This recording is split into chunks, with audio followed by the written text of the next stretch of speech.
Hi my darlings, I'm Sophie Darling and welcome to my first reaction to Ilse's Notebook, my first OVA after watching season 1 of Attack on Titan. I'm excited to see what this has to show us alongside starting season 2 today. I'm so excited to watch season 2. Thank you so much for all the love and support on this journey. Thank you to my Patreon and YouTube members. You guys have been absolutely phenomenal in supporting my content financially, and I genuinely don't know what I did to deserve such wonderful people, but thank you from the bottom of my heart. This feels like a dream that I'm gonna wake up from. I have said that numerous times, but it doesn't feel real. But thank you so much for wanting to support me as a content creator. Thank you to everybody that likes, comments, and watches the ads on these videos. Thank you to everyone that helps engage and boost these videos into the algorithm for more people to find. Just yeah, I don't have words. Thank you so much. I couldn't do any of this without you guys, and just the level of support has just been out of this world, and I can't wait to journey into season 2, season 3, and season 4 alongside you all. We're gonna get into Ilse's Notebook, our first OVA.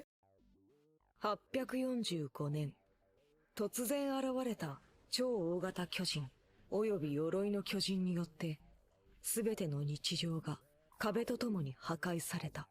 The music's always such a bop. しかし、すべての人類が巨人に屈したわけではない。少年たちは訓練兵として巨人を倒す技と知識を身につけていた。その頃。Oh! トロスト区では調査兵団の精鋭たちが巨人の領域に再び足を踏み入れようとしていた。So when we 開門30秒前。総員出立準備。soもうじれったいな。this takes ダメだ。so this takes place when they're training. So obviously we didn't get to see the Survey Corps until Erwin pretty much took their interest, but also we only really saw them, was it episode 12? Was it episode 12 or episode 11? I can't remember exactly, but we only saw them midway through season 1 when Erwin was telling them that they had to go back because something had gone awry. So now we actually get to see what happened in between that time, especially when Erwin was training, because we don't know. Oh, that's exciting. I can't wait. We get more of my favorite gang. 巨人の捕獲に協力しろだろ。そんな面倒に付き合う気はない。ミケはどう？一口乗らない？ No. いつも通り退屈な男どもの退屈な答えだね。She's so me. ヤッホー！ハンジ！巨人のみんな、今会いに行くよ。She crazy. She's like, I'm just gonna disregard this. I'm just gonna run ahead of Erwin and everybody else because Titans. She's wild. We love her for it though. そりゃ兵站拠点の設置が最優先事項だってのはわかるよ。でも巨人の正体を突き止めることは調査兵団本来の目的のはず。それはあんただって分かってるはずでしょう。分隊長、団長に向かってそんな口の利き方は。うるさい。それには巨人の捕獲が絶対に必要なんだ。もちろん現実的じゃないのは分かってる。最後に捕獲に成功したのは15年以上も前の話。それも20人以上の犠牲を払ってね。でも犠牲を恐れていたら情報は得られない。何度言えばわかる。捕獲作戦に兵を割くだけの余力はない。今日もここにたどり着くだけだ。すでに Is this based around the first set of Titans that she captured, because she's mentioned that there wasn't any Titans for the first 15 years, that there hasn't been any captured. Was it 15 or 50? 15. Okay, so there haven't been any captured in 15 years. But we know before Sawney and Bean, there were 2 other Titans. So is this revolving around the capture mission of those first 2 Titans? Potentially. それは分かってるけどハンジ却下する。ちょっと待ってよエルヴィン。やっぱり無理っすよハンジさん。巨人なんてぶっ殺すのも命がけだってのに、生け捕りと来た日にはいくら命があっても足りねえっす。例えばだオルは、例えばリヴァイがあんたを殺そうとしてる。本気でだ。さあどうする？戦って勝てるか？無理っすよそんなの。っていうか苦しいっす。どうすれば勝てるか教えてやろうか。調べ上げるんだよ。奴の行動範囲から Oh my god. 女の好み、便所に行く回数、そんなことを全部調べ上げるんだ。そうすればどこかに付け入る隙が見つかる。そうして戦わなければあんたは確実に殺される。ごめんごめん。でもまあそういうことだよ。分隊長。 Look, she's just someone that cares and is extremely passionate about research, okay? I get it. I know some people think Hange is absolutely borderline insane, but I feel like there's a method behind the madness. I could, as an academic girly myself, I get it. I get it. The frustration with wanting to know something and then being told that you're not allowed to discover that information. It's rough. It's hard. So like, I get the frustration and the aggravation.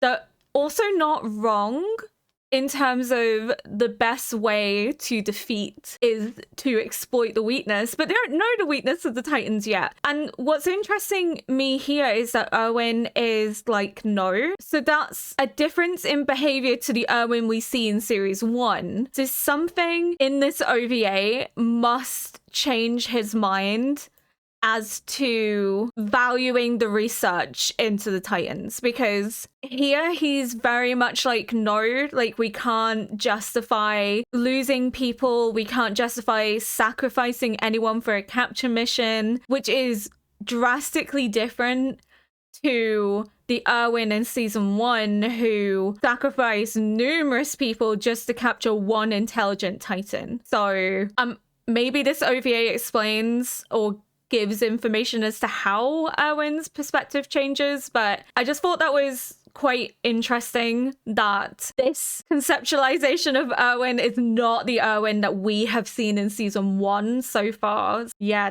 that's fascinated me. あのさ、あんたも一応調査兵団の一員なんだから、もうその芋臭い喋り方やめてくれない？はあ？んだよそのおせっかいはよ。ペトラ、ガスの補充は終わったのか？ I miss Petra. My girl. He smells the Titans. He smells them before he sees them. That's so interesting.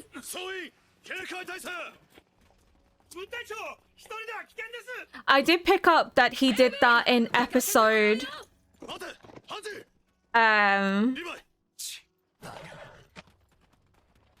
he did do that in episode 20 as well. Like he could smell that they were coming in different directions. Oh my god! He looks like a Funko Pop.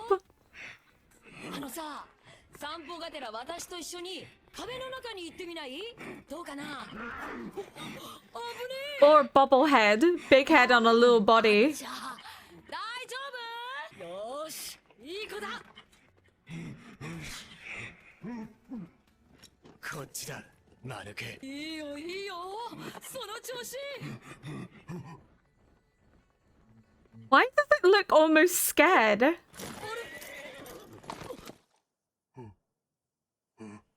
Oh, it looks really confused and scared. ねえ、どこへ行くの？どこか特定の場所に向かってるのか？貴公子とはいえ、巨人はそんなこと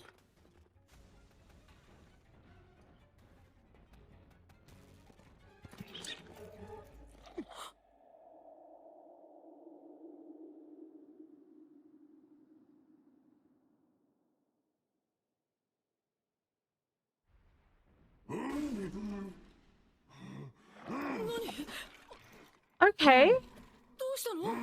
What? 何やってるの？ここがあんたの来たかった場所の。うわっ、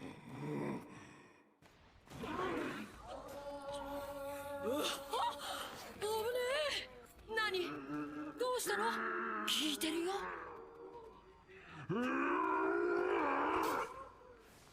取って。オロ、待て。はい。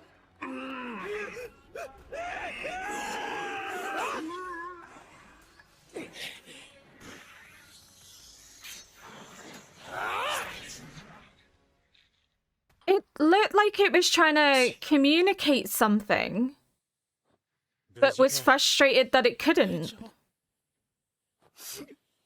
一生ついていくっす。この子は貴重な被験体になったのに。捕獲さえできれば人類は一歩前へ進めたかもしれないのに。黙れクソメガネ。お前が巨人のクソになりたいと言うなら俺は止めん。だが部下を危険にさらすな。巨人は排便しないよ。消化器官がないからね。Yeah, Levi. God, he's angry. あの But it makes sense, you know. Olo could have died. あれは巨人の仕業でしょうか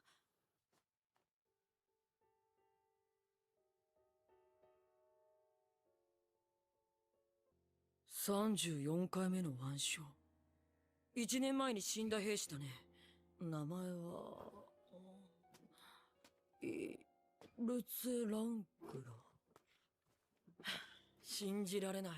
巨人がこんなこと。リヴァイ、それは？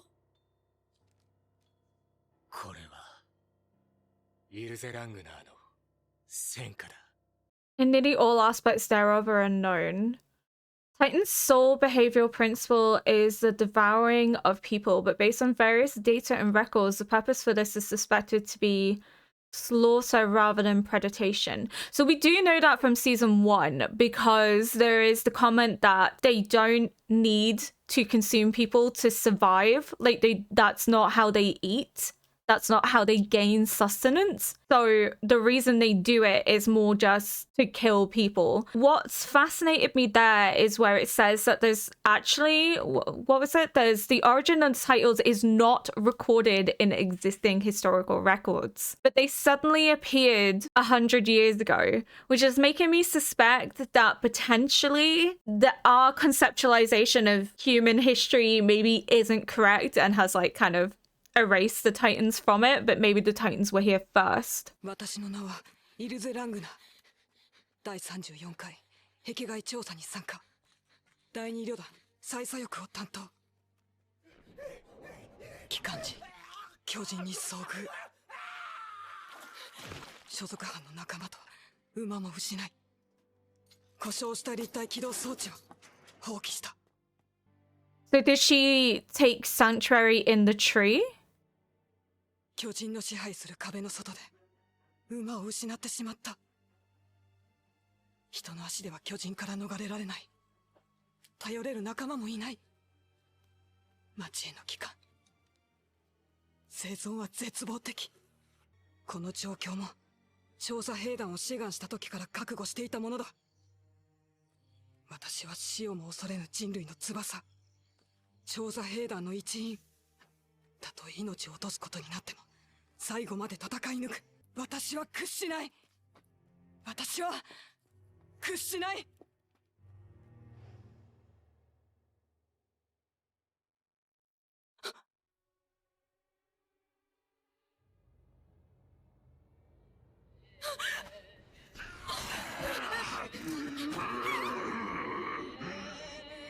すぐに私を食べない貴公子か。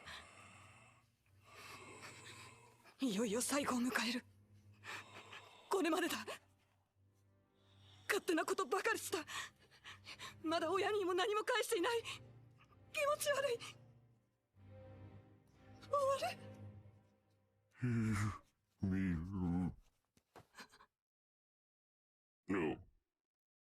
民。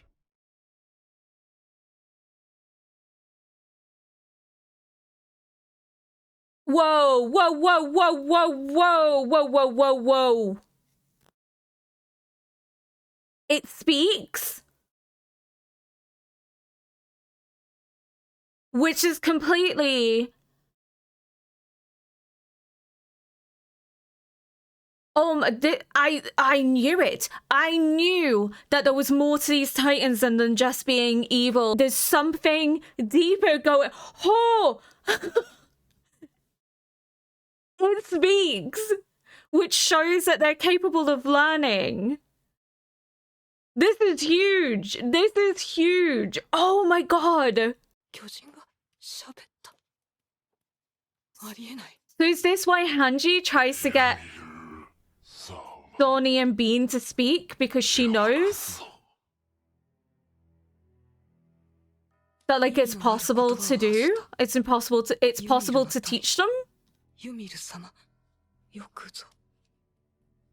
間違いない。この巨人は表情を変えた。私に敬意を示すような姿勢をとった。This is crazy. 信じられない。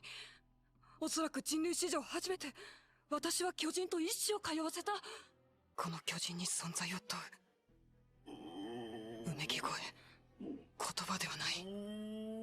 どこから来たの？所在を問う。応答はない。どうして私たちを食べるの？目的を問う。どうし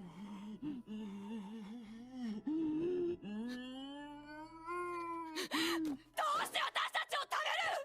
何も食わなくても死なないお前たちが！なぜだ！お前ら無意味な人間野郎！この世から消え失せろ！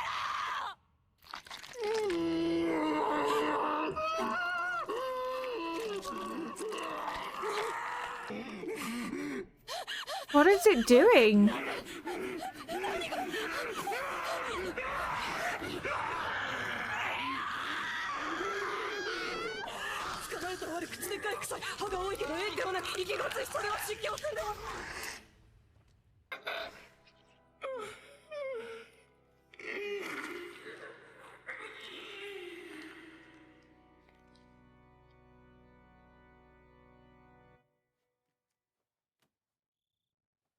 And then it put her in the tree, almost as if to worship her. It thinks she's Lady YMIR, which means they have someone that they worship, like they have a conceptualization of worship. エルヴィン・スミス殿、本書は調査兵団における巨人捕獲作戦の再開を提言するものである。同封した手帳の写しを一読していただけたなら明らかなように、それが示唆するところは一つ。我々は巨人について未だ無知であるということだろう。加えてイルゼを捕食し尽くすことをせず、彼女の亡骸を樹木のうろに保管と言ってもいいだろう、していた。当然のことながらいずれも人類の観測史上初の事例である。我々にはイルゼが最後の一滴まで So is this what changes his mind? これらの情報を次につなげる責任があるはずだ。彼女が示したような巨人の正体を突き止めるための努力を絶やしてはならない。必ずや継続されなければならない。それで得る情報がたとえどんなにわずかだったとしても決して無駄ではない。いつの日か必ずや人類の反撃の糧となるものであると私は信じる。第二分隊長ハンジゾイ。この前は再戦した。俺がヘマしなけりゃ奴をとっ捕まえられたのに。そうすりゃ人類の役に立ったっていうか、そのためなら俺の命なんて安い。いや、謝るのは私の方だ。私はあんたを殺しかけたんだ。すまなかった。でももう二度と自分の命が安いなんて言うな。わかったね。Maybe don't kill him in the process. 大丈夫？何やってんのよもう。そういや、エルヴィンが5を出したぞ。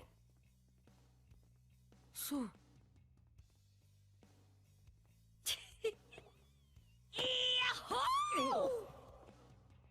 20日後、ハンジゾエ分隊長はリヴァイ兵士長率いる特別作戦班の協力を得て、ウォールマリア陥落以後初となる巨人の捕獲に成功した。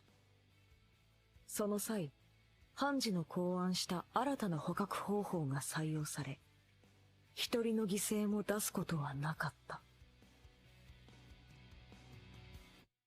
Oh, that was so good. That was so good. I love that. Just to kind of learn more about how Erwin comes to trust Hange's information, but also how Hange begins to suspect that there's more to the Titans, because obviously at the beginning of this episode you can see that they have like a growing interest in Titans and learning what they are and how to exploit their weaknesses. And obviously from an academic viewpoint, the only way to do so is by studying and analyzing them. But it's just really fascinating to see how Erwin has gone from not wanting to risk anybody's life for the sake of research to believing that there is value to be found because of the information that was in the notebook about the Titans speaking. Because I was curious about that in season 1, because Hange was trying to see if they were capable of speech. And I was like, why would you? And I guess like that's part of ruling it out, but now it makes sense. If it's been noted in the notebook that a Titan spoke, Hange's gonna want to know if it's possible that other Titans can speak and if it can be replicated. This is absolutely wild to me. Absolutely crazy. I'm in shock that the Titans spoke, in all honesty. It's also very interesting. It says welcome, which is to me indicating that this grove has significance to the Titans, but also this lady, I'm probably gonna butcher the pronunciation, but that's okay, Lady YMIR. So she has significance to the Titans, and this grove must also have significance to the Titans because he welcomes her into it, which is showing not only reverence to this figure, but also that this grove is a sacred place. And I was kind of wondering that because the tree looks significantly older and larger than the other trees around it. So that shows that maybe there is greater significance to this tree and that this grove is maybe a sacred place. I am so confused. So what this presents is that if this Titan can speak, then potentially all Titans have the capacity for speech, but we're just unaware of it.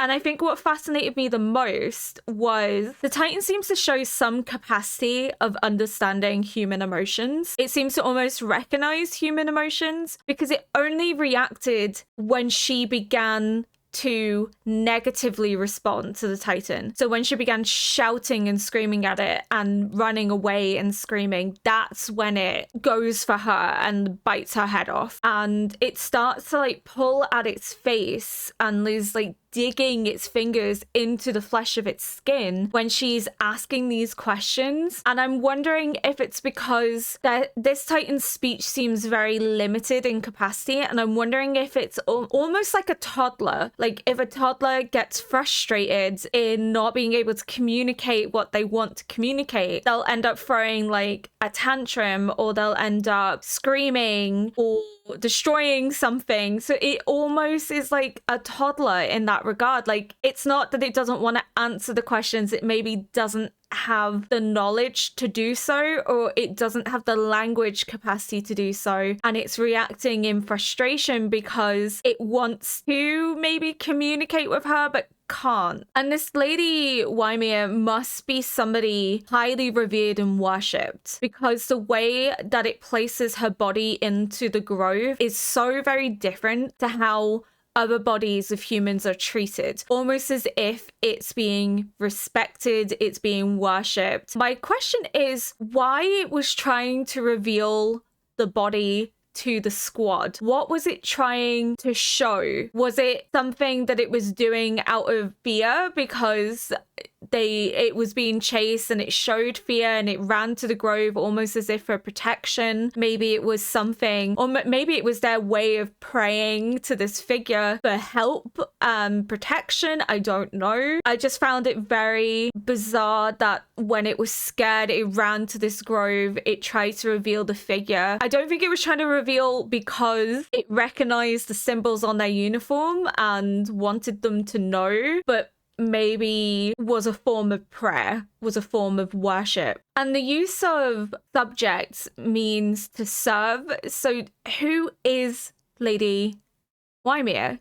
I'm sure we'll inevitably find out as the series goes on, but this just completely blows everything out of the water. Not only the capacity for speech, but it's also indicating a capacity for worship and reverence, and that there's a community aspect. It's almost, maybe I'm overthinking it, but it's almost like they form similar attachments in the way that humans do, but slower. So it has the capacity for speech. It has the capacity to worship and revere a higher figure. It's almost like, and I have wondered if their reaction to humans is more out of protection and self-preservation than it is out of mindlessly being driven to slaughter. This has just raised so many questions and obviously no answers, because it's not supposed to give you answers. It's supposed to kind of hint that there's more to the Titans than we initially realized, which I kind of already suspected. I didn't think that the Titans were just going to be mindless drones that didn't have higher knowledge to some regard. I knew there was going to be like a deeper meaning or mystery behind them. It is fascinating though, because who is this revered figure? Why is this grove sacred? Why did he place her in the tree? Well, it seems like he placed her in the tree to worship her, but what is the significance of Lady YMIR? What is her significance to the Titans? What is her significance maybe to humanity? What's the significance of Titans and humanity? Are they linked? Are they connected? Did the Titans come before? There was a mention of the history where it says there's no known history of when Titans first appeared. But we've been told in season 1 that they suddenly appeared 100 years ago. But that indicates almost in this little pop-up that maybe our conceptualization of the history of Titans is maybe biased, and that perhaps Titans were here and are older than humans. I honestly have a feeling that Titans have been here far longer than 100 years, and that perhaps Titans predate humanity. What I did really like about the show is that it shows the origins of Hange's research, how she gets the go-ahead from Erwin. It's just really interesting to see Erwin's change in perspective, how Erwin goes from being, it's not worth sacrificing people for this, it's not worth sacrificing people to learn this information. We know that Erwin has secret suspicions that during the first attack, a spy must have slipped in. So we know that maybe in the back of his head, he already suspects, but maybe hasn't quite began to put two and two together until he learns about what Erwin is capable of doing. Maybe it's something he already kind of has lingering in the back of his head, but it's Erwin that changes everything. It's Erwin that makes him realize, shoot, there could be humans hiding inside of Titans. And then that obviously then leads to them going on this reconnaissance to bait an intelligent Titan to appear using Erwin and to capture one in order to find out more, especially for Hange's research. But it's just, again, interesting to see him go from this episode of no, it's not worth sacrificing anybody for, to what we see in season 1, which is I'm gonna sacrifice everyone if it means capturing an intelligent Titan so we can learn more, so we can gain an advantage. It was nice as well to see Hange's change in perspective. Hange going from I don't care about anyone, my research comes first, nobody needs to get in the way, to realizing that she perhaps needs to follow the book a little bit more. She needs to kind of be more aware of other people and how their lives are put in jeopardy because of her recklessness. So she kind of needs to rein it back a little bit. And I think maybe Erwin also sees that, but sees the value in the notebook, because Ilse had she had no reason to lie. This was a life and death situation. So the fact that this book reveals something that humanity never thought possible opens so many windows. And that's why Hange's research is allowed to go ahead, and she captures the first Titans since 15 years ago, but also inventing new ways of capturing Titans, which is a form of advancing humanity and their war against the Titans. So it's all very, very fascinating how this episode ties back to series 1, but offers us a new perspective into what happened while Erwin was training, how these characters have come to have the perspective that they do because of the notebook. That Hange's initial proposal was rejected, but it is the notebook itself that forms the basis of her research going forward, and that is also what convinces Erwin to allow Hange to do this analysis into Titans and to investigate and to go as far as to capturing them, because obviously it is not something without risk and danger. So it makes sense that he needed something a bit more grounded in truth rather than just we theorize that we could learn more from them. But I can see where Hange comes from as well, because how can you exploit a weakness if you don't know anything about the enemy? So it's interesting to see that Erwin begins to kind of adapt to Hange's mindset of you can't know the enemy unless you study the enemy, which then obviously leads back to them trying to capture an intelligent Titan to learn more. Oh my god, this episode, so many questions going forward. This was wild. I can see why people said this was a mandatory episode to watch, because it offers further perspective into how Hange's research begins, how Erwin's perspective begins to kind of shift, that there is more to the Titans than we expected. There is reverence to this mysterious figure. There is a grove, which is indicating that the Titans are potentially older than humanity. There is the capacity for speech, capacity for worship. Oh my god, this show is so wild. It's so wild. I am excited to see where season 2 goes now, because holy moly, this is great. I don't know how the show can get better, but I imagine it will. If you enjoyed this react, please consider liking, subscribing, and leaving a comment below to help boost this video into the algorithm. And until next time, bye!